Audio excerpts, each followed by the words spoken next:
सती मैया ने कहा, अच्छा ठीक है, हमारी मृत्यु हो जाती है, आपकी नहीं होती है क्या?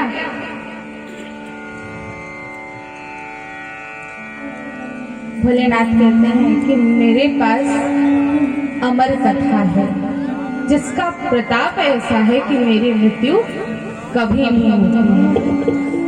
बोले ये आप कहते हैं, एक तरफ तो आप कहते हैं कि मुझसे बड़ा प्रेम करते हैं और दूसरी तरफ यह बता रहे हैं आप कि मेरी मृत्यु हो जाती है और आपकी नहीं होती।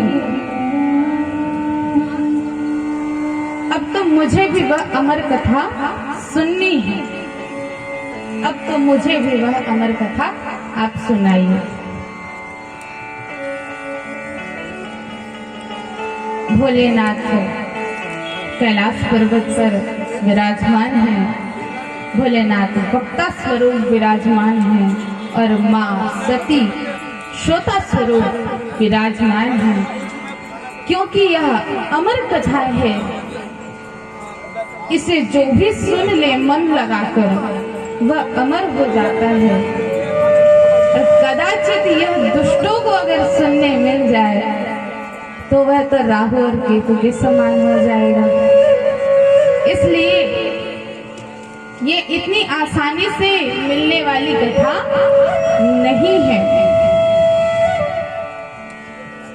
कलयुग का सबसे बड़ा गुण है कि कलयुग में इतनी आसानी से आप सभी को कथा श्रवण करने का मौका मिला हुआ है। ये तो पहले कथा सुनने का मौका किसी को नहीं मिलता था। कथा बड़े भाग्य से मिलती है कि भाग्योदयेन बहुजन्म समर्जितेन सत्संगमं च लभते पुरुषो यदा वै अज्ञान हेतु कृतमो हमदान्धकार नासं विधाय हि तदो दयते विवेकः। बड़े भाग्य से ये श्रीमद् भागवत कथा श्रवण करने का मौका मिलता है और इसे हमें गंवाना नहीं चाहिए। लेकिन हम आपकी आदत क्या होती है, अरे वही कथा है, वही सप्ताह ज्ञान यज्ञ है, वही 7 दिन है और वही राम है, वही कृष्ण है, वही कंस है, वही रावण है, क्या कथा सुननी। वही राम रमन्ना दुई अन्ना, एक क्षत्रिय एक बामन्ना, तुलसीदास जी बैठे थे लिख दिया पथन्ना। हम आपकी मानसिकता इतने तक सीमित है कि राम जी ने रावण को मार दिया, श्री कृष्ण ने कंस को मार दिया और हो गई कथा। लेकिन यह कथा ऐसी है कि मोह रोह रसिका भुवि भाव का। इसे बार बार सुनो और जितना सुनोगे उतना आनंद मिलेगा, उतने नए नए भाव जागृत होंगे। इसलिए यह कथा सुननी चाहिए। भोलेनाथ ने इसी भाव से बड़े जोर से डमरू नाद किया है। वहां जितने भी पशु पक्षी थे सभी डर के भाग गए। एक सुख पक्षी डर कर भाग ही रहा था कि उसका गर्भ, उसका वह अंडा भोलेनाथ के पीछे रह गया। भोलेनाथ ने माँ सती को यह कहा कि जब मैं कथा प्रारंभ करूं तो आप मुझे अपनी जागृत होने की, अपनी कथा सुनने का मुझे किस प्रकार से आप बताएंगे। तो माँ सती ने कहा, मैं आपको हुंकार भरकर आप सहमति जागृत करूंगी अपनी।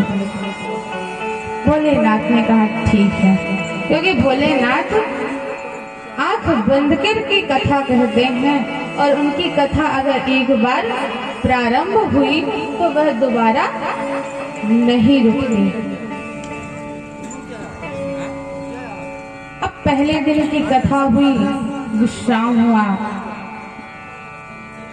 ठीक से कथा हो गई, माता सती कथा सुन रही हैं। दूसरे दिन की कथा हुई, तीसरे दिन की कथा हुई और चौथे दिन की कथा हो ही रही थी।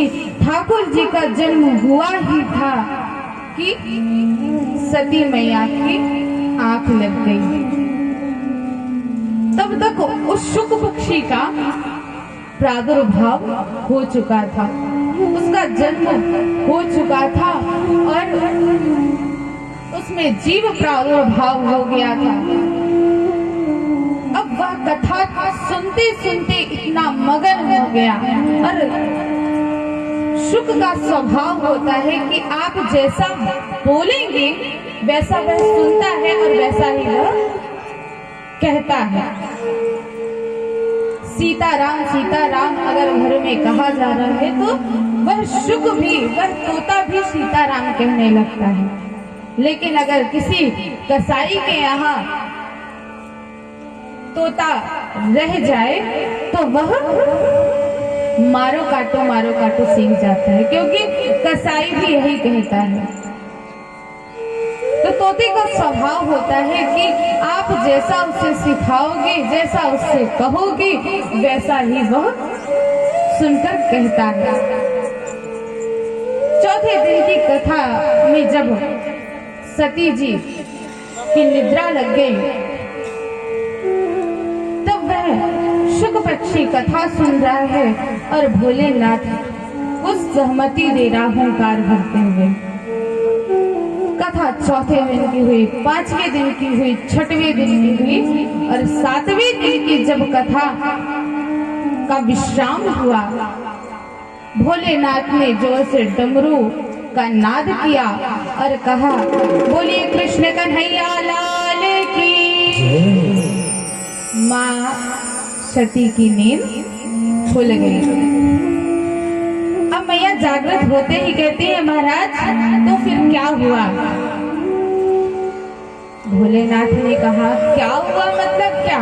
कथा पूरी हो गई। भोलेनाथ कहते हैं कि क्या आपने कथा नहीं सुनी? सती जी कहती हैं, महाराज क्षमा कीजिएगा, लेकिन कथा इतनी आनंददायक है, इतनी शांतिप्रद है कि मेरी तो नींद ही लग गई। भोलेनाथ ने कहा, अगर आपकी नींद लग गई तो फिर कथा सुन कौन रहा था और मुझे सहमति कौन प्रदान कर रहा था? कथा आपने चलो नहीं सुनी, ठीक बात है यहाँ तक, लेकिन अगर किसी ने यहाँ पर कथा सुन ली तो वह अमर हो गया होगा, और अगर कदाचित वह कोई दुष्ट प्रवृत्ति का व्यक्ति होगा तो उसने अमर कथा सुन ली है, वह अमर हो जाएगा। इसलिए भोलेनाथ चारों ओर देख रहे हैं, कहीं कोई दिख नहीं रहा है। जब भोलेनाथ ने अपने पीछे देखा, अपने पीछे पीठ की तरफ उनकी नजर पड़ी तो वहां पर एक तोता है, नन्हा सा तोता है, और वह अपने मीठी मीठी वाणी से श्री कृष्ण गोविंद हरे मुरारी गा रहा है और मगन है। आइए हम सब भी श्री कृष्ण गोविंद हरे मुरारी श्री राम नाम संकीर्तन, श्री भगवान नाम संकीर्तन करें। श्री कृष्ण गोविंद हरे मुरारी नाथ नारायण वासुदेव।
बोलिए श्रीमन नारायण भगवान की।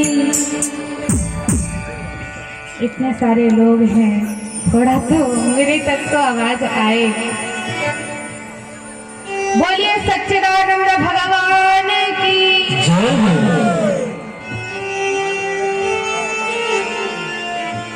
इस प्रकार से वह तोता श्री कृष्ण गोविंद हरे मुरारे गाने में मस्त था। भोलेनाथ की नजर पड़ी, भोलेनाथ ने उसे पीछे से दौड़ाना प्रारंभ कर दिया। सोचे कि कहीं यह कोई दुष्ट प्रवृत्ति का व्यक्ति ना हो, इसलिए उसके पीछे पीछे भोलेनाथ दौड़ रहे हैं त्रिशूल लेकर। आगे आगे वह छोटा सा नन्हा सा शुक पक्षी, पीछे पीछे भोलेनाथ। अब वह शुक पक्षी क्या करे बेचारा।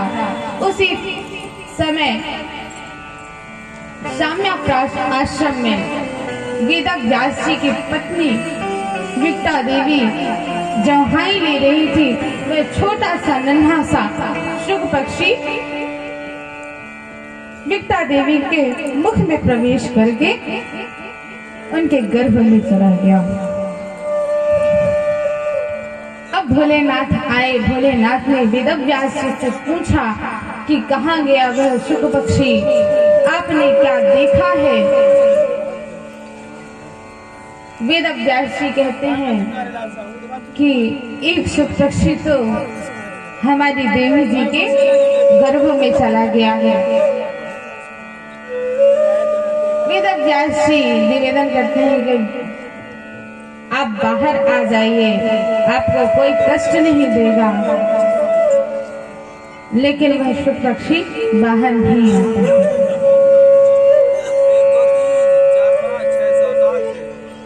भोलेनाथ काफी समय इंतजार करते हैं। भोलेनाथ को इंतजार करते करते 1 वर्ष पूर्ण हो गया है, लेकिन अभी भी वह शुक पक्षी बाहर नहीं आया।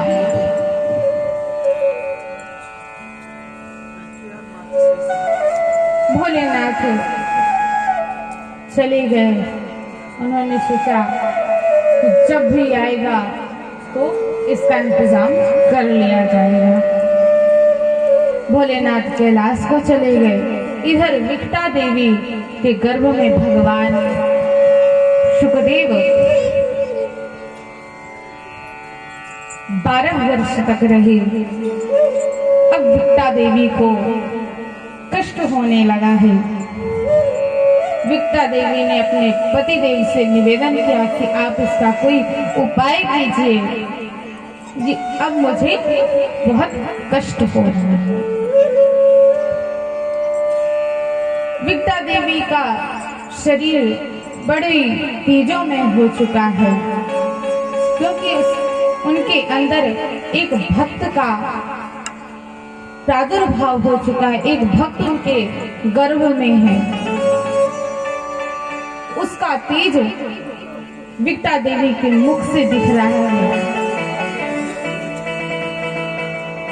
वेदव्यास जी ने निवेदन किया कि आप बाहर आ जाइए, तो अंदर से यह आवाज आई कि नहीं, मैं बाहर नहीं आऊंगा। वेदव्यास जी ने पूछा, भाई क्यों, आपकी माँ को कष्ट हो रहा है, आप कृपा करके बाहर आ जाइए। तो सुखदेव जी कहते हैं कि नहीं, मैं नहीं आऊंगा जब तक भगवान मुझे आकर यह नहीं कह देते कि यह माया, यह संसार की माया मुझे नहीं व्यापेगी। क्योंकि इस संसार में आने के बाद जब कोई जीव गर्भ में रहता है तब तक उसे बहुत सी यातनाएं झेलनी पड़ती है।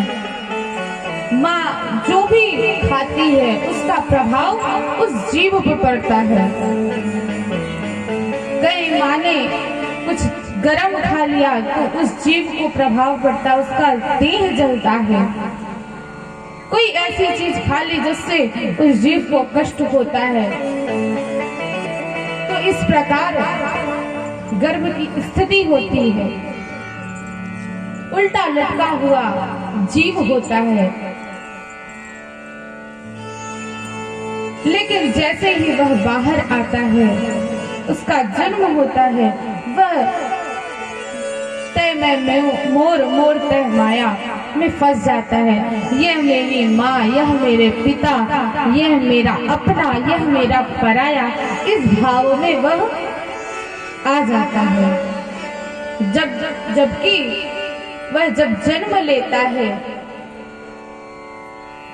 तब तक वह एक शुद्ध विशुद्ध प्राणी होता है, शुद्ध विशुद्ध जीव होता है।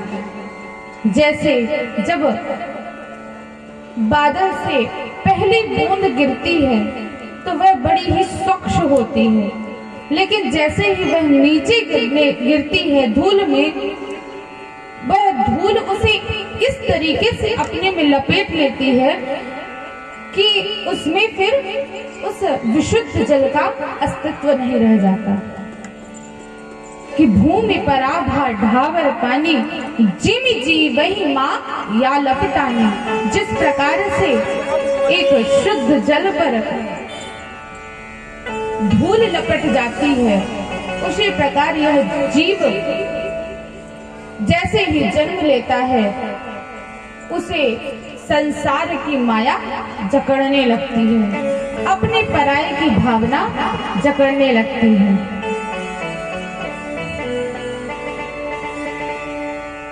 श्री सुखदेव जी ने निवेदन किया कि अगर मुझसे साक्षात ब्रह्म आकर कह दे कि मुझे यह माया नहीं व्यापेगी तो मैं बाहर आऊंगा, अन्यथा मैं बाहर नहीं आऊंगा।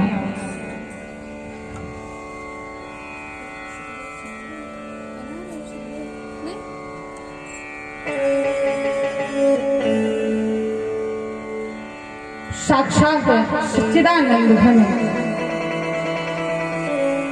विकटा देवी के गर्भ में सूक्ष्म रूप से प्रवेश करते हैं और श्री सुखदेव जी को यह दिलासा देते हैं कि आप बाहर आइए, जन्म लीजिए, आपको मेरी माया कभी नहीं पकड़ेगी, कभी नहीं व्यापेगी।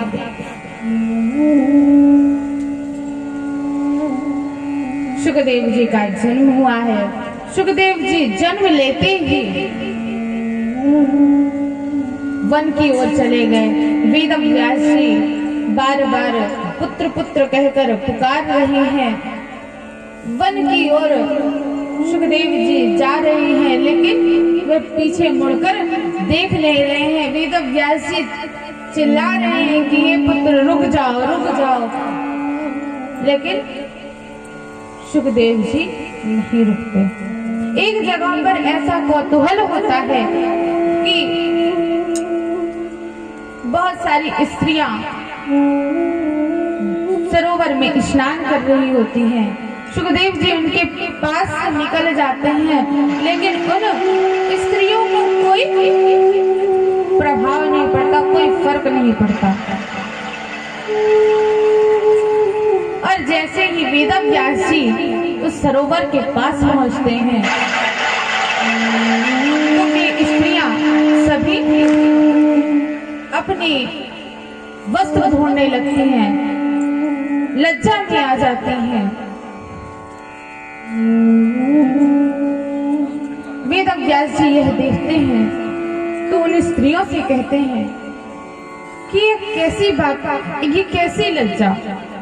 अभी यहीं से मेरा किशोर बालक निकल कर गया जो कि 12 वर्ष का था।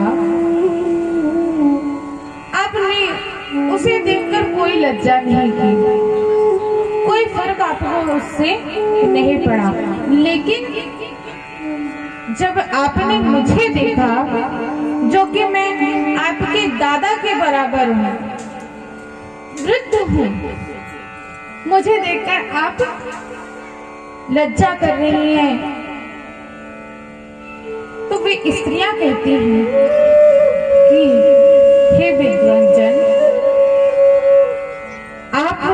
जरूर हमसे वृद्ध हैं, लेकिन जो आपके अभी पुत्र यहाँ से निकले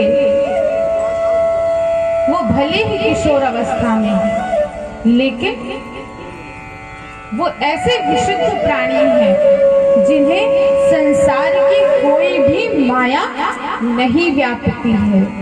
उन्हें ये तक नहीं पता कि लज्जा होती क्या है, लज्जा है क्या।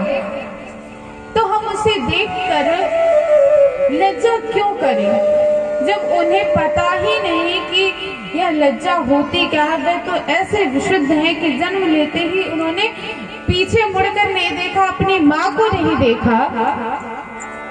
वे ऐसे विशुद्ध प्राणी हैं, उन्हें जब संसार की कोई बातें पता ही नहीं तो उनसे लज्जा क्या करना। लेकिन आप तो संसार में हैं ना, आप तो गृहस्थ में हैं, आपको सारी संसार की बातें पता हैं, इसलिए आपको देखकर हमें लज्जा आ गई। अब सुखदेव जी तो चले गए। इधर व्यास जी के मन में यह बात है कि मैंने ग्रंथ तो लिख दिया, लेकिन अब इसका सही पात्र कौन है। जब वेदव्यास जी ने ध्यान लगाया तो उन्हें सिर्फ अपने पुत्र का रूप सामने दिखाई पड़ा। वही सही पात्र हैं, क्योंकि जिस व्यक्ति को जन्म लेते ही वह घर छोड़कर चला गया हो, उसे संसार से कोई मतलब ना हो, ऐसा ही तो भगवान का वैराग्य होता है, भगवान की भक्ति होती है। जो जिसे सिर्फ भगवान चाहिए, सिर्फ भगवान की भक्ति चाहिए और उसे कुछ नहीं चाहिए। अब वेदव्यास जी सोचते हैं कि ऐसा मैं क्या करूं जिससे मेरा पुत्र वापस आ जाए। वेदव्यास जी ने सोचा कि क्यों ना मैं ऐसा कोई उपाय करूं कि जिसके लिए मेरा पुत्र यहाँ से गया है, मैं उसी को अपना सहारा बनाकर अपने पुत्र को वापस लौटाऊं। श्री वेदव्यास जी ने अपने शिष्यों को कुछ श्लोक याद कराए हैं, कुछ श्लोक याद कराए हैं।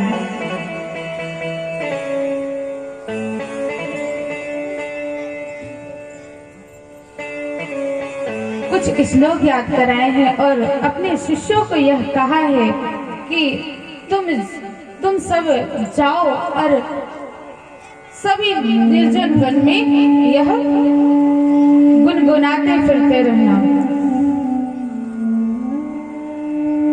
कि बर्हापीड्यम नटवर वपु कर्णयो कर्णकारम बिभ्रद्वासं कनक कपिशम वैजयन्तीं च माला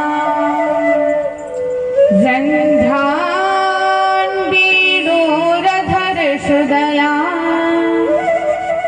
पूरयन् गोपवृन्दैः वृन्दारण्यं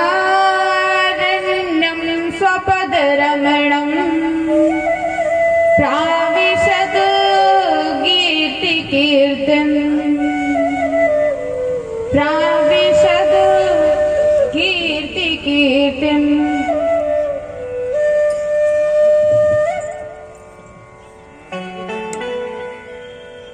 सुखदेव जी ने जब यह श्लोक सुना, उनके मन में भाव जागृत हुआ कि ऐसा कौन पुरुष हो सकता है जो बर्हापीड्यम नटवर वपु कर्णयो कर्णकारम बिभ्रद्वासं कनककपिशं वैजयन्तीं च मालां। पहले तो उनके नेत्र खुले, उन्होंने सोचा कितना सुंदर पुरुष है, लेकिन फिर उनके मन में आया कि होगा कोई पुरुष, जाने दो, क्योंकि इसमें भगवान के श्रृंगार का वर्णन है। तो सुखदेव जी को श्रृंगार से क्या मतलब? वे तो अपने भगवान के भाव के भक्त हैं, उनके करुणा के भक्त हैं। सुखदेव जी ने फिर आंखें बंद की और अपने आराधन में जुट गए। अब इधर जब शिष्य वेदव्यास जी के पास आए, वेदव्यास जी से पूछा कि भाई क्या हुआ, तुम लोगों ने गाया तो क्या कोई ऐसा पुरुष मिला तुम्हें कि जिसने इस श्लोक को सुनकर कोई बात तुमसे पूछी हो? शिष्य कहते हैं, हाँ महाराज, किसी ने कुछ पूछा तो नहीं, लेकिन एक पुरुष ऐसा दिखाई पड़ा कि जब हमने उसके सामने यह श्लोक गुनगुनाया तो वे आँख खोलकर हमें देखने लगे। उनके चेहरे पर बड़ी प्यारी सी मुस्कुराहट थी, लेकिन पता नहीं ऐसा क्या हुआ कि कुछ क्षण बाद ही उन्होंने अपने नेत्र बंद कर लिए और फिर अपने आराधन में लग गए। वेदव्यास जी के समझ में आ गया कि बात क्या है। वेदव्यास जी ने अब अपने शिष्यों को दूसरा श्लोक सिखाया है और कहा कि इसे निर्जन वन में उसी जगह जहां पर वह पुरुष था वहीं पर इस श्लोक को गाना। तो अब वे छोटे छोटे शिष्य गाते हैं कि अहो वकीयम स्तनकाल कूटम जिघांसयाया यदाप्य शास्त्री लेभे गदन्धा त्रिचिन्तां ततोऽन्यां कम्बा दयालुं शरणं व्रजेम, कम्बा दयालुं शरणं व्रजेम। अब श्री सुखदेव जी के सामने जब इस श्लोक को शिष्यों ने गाया है तब अब रहा नहीं गया श्री सुखदेव जी से।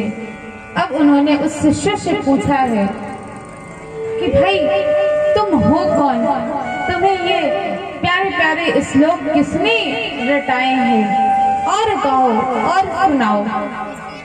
शिष्य कहते हैं कि अगर आपको ऐसे ही श्लोक सुनने हैं तो ऐसे ही श्लोकों के एक ग्रंथ है जो हमारे गुरुदेव ने लिखा है,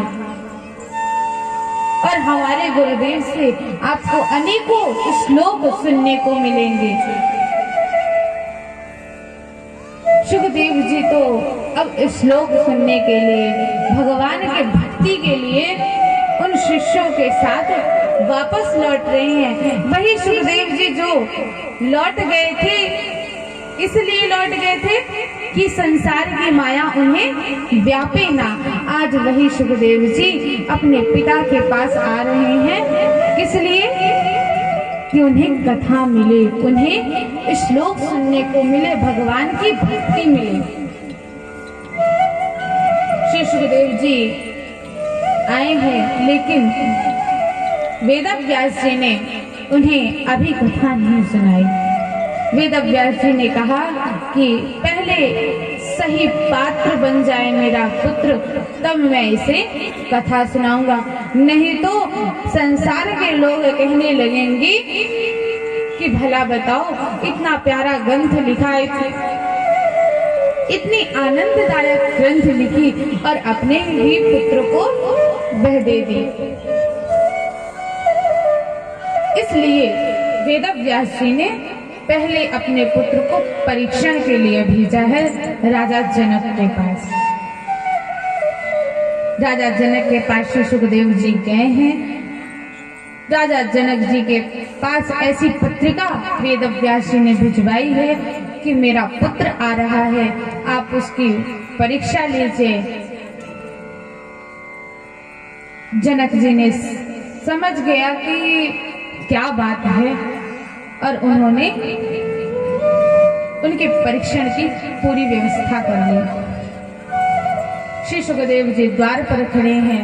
द्वारपालों से सुखदेव जी ने कहा कि आप राजा जनक के पास जाइए